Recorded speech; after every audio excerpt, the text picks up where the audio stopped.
bienvenue dans cette exploration ciblée de l'Alliance Afrique Assistance, la AAA.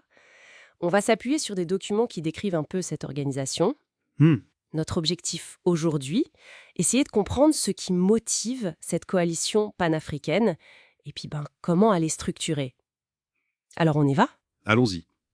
Donc l'AAA, elle se présente comme une sorte de force unificatrice pour les organisations caritatives de bien-être public en Afrique et avec une attention particulière, semble-t-il, pour les petites et moyennes structures. Oui, et ce qui frappe d'emblée, je trouve, c'est vraiment cette insistance sur des solutions qui viennent d'Afrique, conçues par l'Afrique et bien ancrées dans les réalités locales.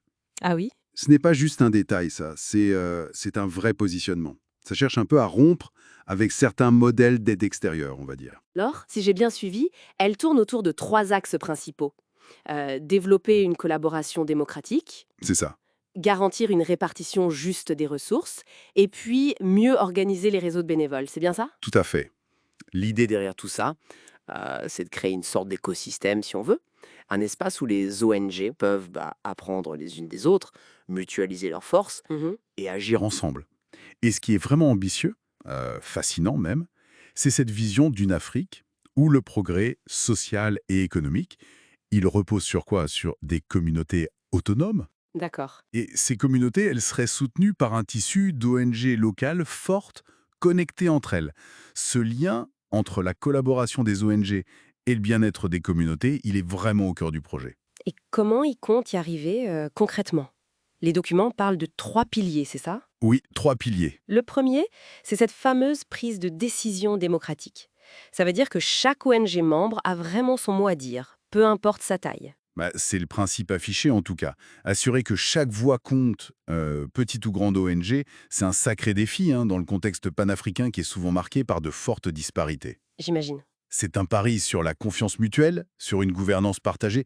Franchement, s'ils y arrivent, ce serait une avancée assez remarquable. D'accord. Et le deuxième pilier, ça concerne les ressources. Il parle de distribution équitable. Qu'est-ce que ça veut dire exactement, équitable ici? Alors ça touche un point vraiment névralgique. Il ne s'agit pas seulement de faire circuler de l'argent ou de l'expertise. Non. Non, il faut le faire de manière juste, en tenant compte des besoins réels, spécifiques, sur le terrain. Ça vise directement l'inégalité d'accès aux moyens. Ah oui, Souvent, les plus petites structures sont handicapées par rapport aux géants du secteur. Donc là, c'est une tentative de rééquilibrage. c'est clair.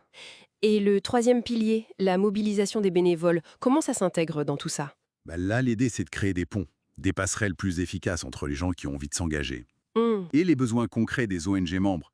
C'est une façon de reconnaître que le capital humain, l'engagement citoyen, c'est une ressource aussi cruciale que l'argent finalement. Oui, bien sûr. L'objectif, c'est de démultiplier la capacité d'action sur le terrain, quoi. Donc ces 3 piliers, démocratie interne, équité des ressources, mobilisation humaine, ça dessine une approche assez complète, finalement. Oui, tout à fait.